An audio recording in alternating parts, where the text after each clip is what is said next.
কেমন আছো স্নেহের ছাত্রছাত্রীরা? আজকে তোমাদেরকে একটা প্রশ্ন জিজ্ঞেস করব। আশা করছি ভালো আছো এবং এই ভালো থাকার মধ্যেই তোমাদের একটা প্রশ্ন জিজ্ঞাসা করছি যে তোমরা কমেন্টে লিখে জানাবে যে এসএন একাডেমিকে তোমরা কতটা বিশ্বাস করছো। এসএন একাডেমি প্ল্যাটফর্ম থেকে তোমরা কি স্বস্তি পাচ্ছ?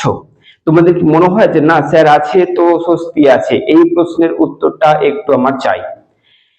কমেন্টের রিপ্লাই, যখন তোমরা কোনো কমেন্ট করছো বা আমার কথাটা রিপ্লাই দিচ্ছ কমেন্টে, এটা আমাদেরকে কিন্তু প্রচুর উৎসাহিত করে। তোমরা একটা জিনিস শুধু মাথায় রাখবে যে আমরা যদি যে কোনো প্ল্যাটফর্ম যাকে ফলো করছি তাকে যদি আমরা উৎসাহ দিতে পারি, তাকে যদি আমরা একটু জোশের মধ্যে রাখতে পারি, তাহলে তিনি আমাদের জন্য অনেক কিছু করতে পারেন। এই জিনিসটাকে মাথায় রাখবে। আর তোমাদের বেশি কিছু বলার নাই, বেশি কথা বলবো না। ভাষা তত্ত্ব থেকে তোমাদের যে কোশ্চেন আজকে এনে দিয়েছি মাত্র 12টা। এই মাত্র 12টা কোশ্চেন ভাষা তত্ত্ব থেকে করতে পারলে তাহলে তোমাদের কিন্তু সাপ্লিত দূরের কথা ভালো নাম্বার তোমরা ক্লিয়ার করে যাচ্ছ। এবং সব থেকে সর্বোপরি গুরুত্বপূর্ণ কথা হচ্ছে প্রত্যেক সাবজেক্টের 2 মার্কসের তোমাদের পিডিএফ দিয়ে দেবো উইথ অ্যান্সার, খুব তাড়াতাড়ি আসতে চলেছে। তো চলো মেজর 2 এর ভাষাতত্ত্বের গুরুত্বপূর্ণ 12টা প্রশ্ন কি আছে ভালো করে দেখে নাও। আর যদি ভালো লাগে এই প্ল্যাটফর্মকে, যদি ভালো লাগে আমাকে, তাহলে সাবস্ক্রাইব করো এবং বন্ধুদের মধ্যে ওই একই ঘিসা পিটা পুরানা ডায়লগ শেয়ার করে দাও। ওকে, এটা করো কারণ তুমিও কোনো না কোনো ভাবে পেয়েছো আমাকে, সেই জন্য তোমার দ্বারা যেন কেউ না কেউ আমাকে একটু পায়, একটু তোমাদের কাছে ছড়িয়ে দেওয়ার ব্যবস্থা করো। চলো শুরু করি। মানে ফ্যান চালাতে পারছি না, ফ্যান চালালে তো হবে না, বুঝতে পারছো সাউন্ডের একটা প্রবলেম আছে। তো প্রচন্ড গরম, প্রচন্ড ঘেমে যাচ্ছে বলতে একদম। তো চলো ছাড়ো, বাদ দাও, তোমাদের জন্য সবকিছু করতে রাজি আছি। তো শুরু করেছি ভাষা তত্ত্ব থেকে মেজর 2 এর গুরুত্বপূর্ণ সাজেশন দেখে নাও।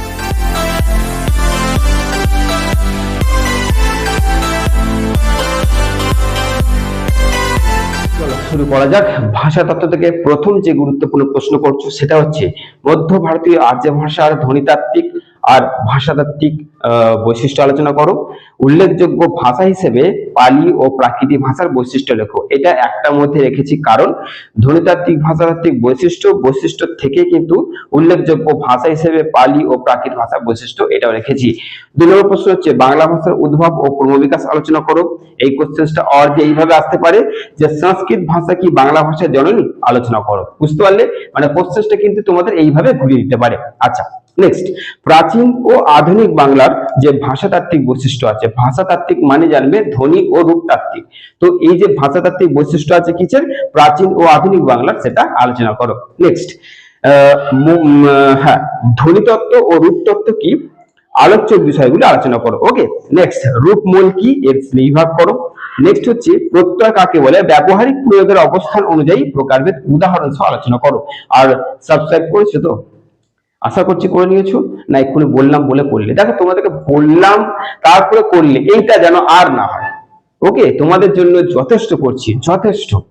কারণ তোমাদের এইগুলো লাস্ট মিনিট দেবো, এসএসসি আছে প্রত্যেকটা 2 মার্কস দেবো এবং এমবিসি যেসব এমসিকিউ আছে এইগুলো দেবো। তো এত যখন করছি ঘরে বসে পেয়ে যাচ্ছ, তাহলে কি সাবস্ক্রাইব করবে না? নিশ্চয়ই করে নিয়েছো। কমেন্টে সেটা লিখে জানাবে যে তুমি কি সাবস্ক্রাইব করে নিয়েছো, এটাও লিখে জানাবে। ওকে, তো চলো শুরু করছি। নেক্সট, তোমাদের প্রত্যয় পর তোমাদের এটা করতে হচ্ছে অব্যবহৃত উপাদান তত্ত্ব বলতে কি বোঝো, এর সীমাবদ্ধতা লেখো। সমীভবন কাকে বলে, উদাহরণ সহ প্রকারভেদ লেখো। মৌলিক শব্দ কাকে বলে, প্রকারভেদ লেখো। টিকা মাত্র 3টে রেখেছি, আগন্তুক বা কৃতঋণ, তৎসম শব্দ আর নবগঠিত শব্দ। এটা হচ্ছে টিকার মধ্যে পড়ছে, মৌলিক শব্দের মধ্যেই পড়ে যায় এগুলো। আচ্ছা, বাংলা উপভাষার প্রকারভেদ কাকে বলে, ভাষাতাত্ত্বিক বৈশিষ্ট্য আলোচনা করো। আর লাস্ট কোশ্চেন, ভাষা উপভাষা চলিত ও সাধু এদের মধ্যে সম্পর্ক আর পার্থক্য আলোচনা করো।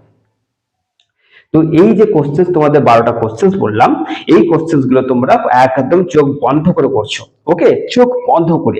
আমি মাত্র এখানে 3টে কোশ্চেন রেখেছি এক্সট্রা, আগে এইগুলো যদি হয়ে যায় তারপরেই দেখবে, যেটা হচ্ছে মৌলিক স্বরধ্বনির প্রকারভেদ, শব্দার্থ ধ্বনি পরিবর্তনের কারণ এবং ধ্বনি ও ধ্বনির আগমন ও ধ্বনির লোপ এর প্রকারভেদ।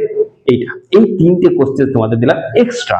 আগে 12টা কোশ্চেন রেডি করো, তারপরে 3টে কোশ্চেন তোমরা করছো। ওকে, তো ভালো থেকো, সুস্থ থেকো এবং কমেন্টে 2টো কোশ্চেন লিখে জানাও যে তুমি সাবস্ক্রাইব করছো কিনা, এবং তুমি এটা লিখে জানাবে যে তুমি এসএন একাডেমি কতটা বিশ্বাস করো। চলো দেখা হচ্ছে পরবর্তী একটা গুরুত্বপূর্ণ ভিডিওতে।